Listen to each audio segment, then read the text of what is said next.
আসসালামু আলাইকুম। আজকে আবারও আমাদের মা বাচ্চাদের ভিডিও নিয়ে চলে আসলাম। আজকে আমাদের কাজ হচ্ছে হিজ হিজ হুজ হুজ, যার যার খাবার শেষে তৈরি করে খাওয়া। আজকে ছেলে মেয়ের সাথে আড়ি নিয়ে নিয়েছি। ছেলে মেয়েকে বলে দিচ্ছি আজকে তোরা তোদের খাবার তৈরি করে খা, আমি আমার খাবার তৈরি করে খাবো। এই জন্য ছেলে মেয়ে করেছে কি, রান্নাঘরে ঢুকে গেছে। ঢুকে ওরা ওদের পছন্দের আজকে নুডলস রান্না করবে। সেই নুডলসগুলোও সিদ্ধ করে নিয়েছে। এই যে এইদিকে কি সুন্দর করে ডিম পেঁয়াজগুলো ভাজছে, আমি তো দেখে অবাক। তারপরে ভাবলাম যে যেহেতু করতেছে ওরা করুক, এভাবে করতে করতে একটা সময় ওরা কিছুটা কাজ তো শিখে যাবে, তখন আমার অনেকটাই হেল্প হবে। তো আমি আমার রুটিটা যেহেতু এদিকে ভেজে নিলাম, এর সাথে আমি চাটাও করে নিব। ছেলে দেখছি ভালোই নুডলস সিদ্ধ করেছে, সিদ্ধটাও খুব সুন্দর হয়েছে। আর মেয়ে দৌড়াদৌড়ি করতেছে, কিভাবে খাবে সেটা বোঝানোর চেষ্টা করতেছে। সস টস হাবি যাবে কি কি সব রেডি করতেছে। আর কি বলবো, গরম কড়াই ধরতে পারতেছে না, তারপরেও ধরার জন্য যথেষ্ট চেষ্টা। আজ 2-3 দিন হলো ওরা রান্না শিখেছে, একটু একটু করে রান্নাঘরে আসছে। আর এই শীতের মধ্যে আমিও একটু সেই সুযোগে ফাঁকে ফুঁকে যে লেপের মধ্যে যা ঢুকে বসে থাকছি, আর ভাবছি যা তোরা তৈরি করে খাবি খা।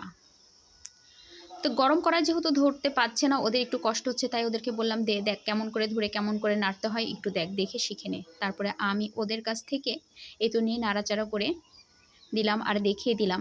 আর দেখছি যে মাশাল্লাহ অনেক সুন্দর করে করেছে, নুডলসটা অনেক সুন্দর হয়েছে, লবণ টবণ সবই ঠিক হয়েছে। তো এদিকে খাবার জন্য আমার মেয়ে খাবারটা রেডি করে নিয়েছে, 2 ভাই বোনের জন্য সস নিয়েছে আর বলছে এটা আমার আম্মুর তৈরি করা সস। আমি আসলে শীতের শেষে টমেটো বেশি করে কিনে সস তৈরি করে রেখে দিই সারা বছরের জন্য। আমার ছেলে ইদানিং রান্নাঘরে আসতে একটু বেশ পছন্দই করছে, নতুন নতুন গ্যাসের চুলা জ্বালানো শিখেছে, যদিও আমি এটা পছন্দ করছি না। তো ও যখন গ্যাসের চুলা জ্বালাইতে আসে আমি একটু পাশেই থাকি, কারণ গ্যাসটা আসলে একটা বিপজ্জনক জিনিস। তাই আমি চা বসিয়ে দিলাম, চা বসিয়ে দিয়ে ওদের কাছে আসলাম, দেখি ওদের খাবারটা কেমন হয়েছে টেস্ট করে একটু খেয়ে দেখব। এই জন্য ওদেরকে একটু বিরক্তও করতে চলে আসলাম। ছেলে আমাকে বলছে আম্মু ওয়াও ওয়াও ওয়াও, খুবই ভালো হয়েছে। মেয়ে তো খুব একদম মুখ বন্ধ করে খাচ্ছে। এরকম যদি নিজেরা নিজেদের খাবার তৈরি করে খায়, তাহলে মাঝে মধ্যে আমার জন্য বেশ ভালোই হয়। আমরাও ছোটোবেলায় যখন মাঝে মধ্যে খাবার তৈরি করে খেতাম, কি যে আনন্দ লাগতো। তাই আমি নিয়েছি একটু খাওয়ার জন্য, তো দেখছি না অনেক মজা হয়েছে, তাই ছেলের কাছ থেকে আবারও একটু নিয়ে নিলাম। তো আমার ছেলে আটকাচ্ছে না, আম্মু নিও না, তুমি আজকে তোমার খাবার তৈরি করে খাবে, তা আমারটা নিচ্ছ কেন? আজকে তো যার যার খাবার সে তৈরি করে খাবে।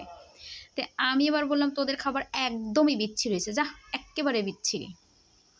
বিচ্ছিরি হয়েছে তো আমাদের খাবারটা খাচ্ছ কেন? মেয়ে আবার তাই বলছে।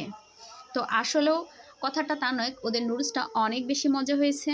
তো বন্ধুরা সবাই ভালো থাকবেন, ওরা খেতে থাকুক, আমিও আমার খাবারটা নিয়ে এসে খাই। আল্লাহ হাফেজ।